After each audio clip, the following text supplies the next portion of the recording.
కొండపై క్యాంపింగ్, వారాంతాల్లో కొండల దారి పడుతున్న సిటిజనులు. ఎందుకు? పూర్తి వివరాలకు చదవండి రేపటి సాక్షి దినపత్రిక.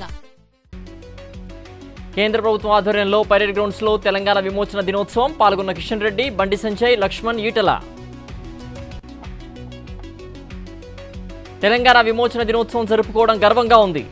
ప్రతి ఏటా సెప్టెంబర్ 17 నిర్వహిస్తామన్న కేంద్ర మంత్రి కిషన్ రెడ్డి. హైదరాబాద్ పబ్లిక్ గార్డెన్ లో రాష్ట్ర ప్రభుత్వం ఆధ్వర్యంలో తెలంగాణ ప్రజాపాలన కార్యక్రమం. పాల్గొన్న సీఎం రేవంత్, మంత్రులు, ఉన్నతాధికారులు. హైడ్రా వెనుక రాజకీయ కోణం లేదు, నా స్వార్థం లేదు. లేక్ సిటీని ఫ్లడ్ సిటీగా మార్చారన్న సీఎం రేవంత్. సచివాలయంలో రాజీవ్ గాంధీ విగ్రహం ఎందుకు? ఢిల్లీ మెప్పు కోసం సీఎం రేవంత్ పనిచేస్తున్నారన్న కేటీఆర్. 3వ దశ వరద సహాయక కార్యక్రమాలకు వైఎస్ఆర్సీపీ శ్రీకారం. 50,000 బాధిత కుటుంబాలకు నిత్యావసర సరుకుల పంపిణీ. వరద బాధితుల్ని ఆదుకోవడంలో ప్రభుత్వం విఫలమైంది. బాధితులకిచ్చే సాయాన్ని రాజకీయ కోణంలో చూడొద్దన్న ఎమ్మెల్సీ బొత్స. రాజధాని నిర్మాణానికి అమరావతి పనికిరాదని వరల్డ్ బ్యాంక్ చెప్పింది. అయినా అమరావతిలోనే రాజధాని నిర్మిస్తామన్న మంత్రి నారాయణ. తాలి ఒకరి కట్టి సంసారం ఇంకొకరితో చేస్తారు. విశాఖ ఉక్కు కార్మిక సంఘాల్ని అవమానిస్తూ జనసేన నేత బొలిశెట్టి సత్యనారాయణ కమెంట్స్. శ్రీకాకుళంలో ఆశా వర్కర్పై టీడీపీ శ్రేణుల దాడి. బీపీ మాత్రలు లేవన్నందుకు దౌర్జన్యం చేసిన టీడీపీ నాయకులు.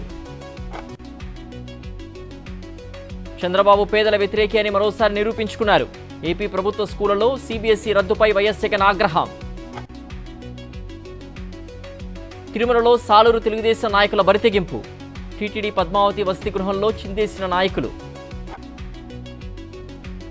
కొనసాగుతున్న ఖైరతాబాద్ మహాగణపతి శోభాయాత్ర. దారి పొడవునా బారులు తీరిన భక్తజనం.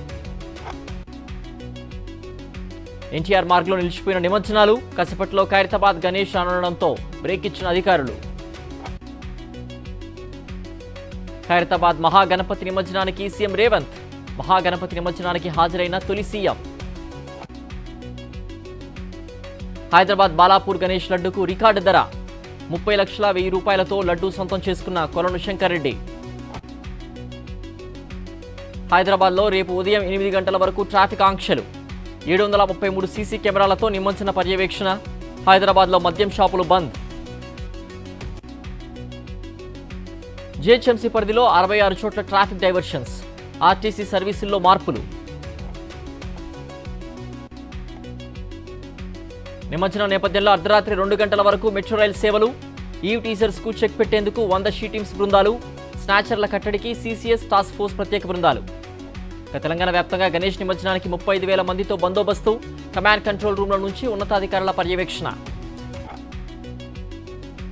ఫోన్ ట్యాపింగ్ కేసులో బీఆర్ఎస్ ఎమ్మెల్సీ నవీన్ కుమార్ పై ఎల్ఓసీ. ప్రస్తుతం నవీన్ దుబాయ్లో ఉన్నట్లుగా గుర్తించిన పోలీసులు.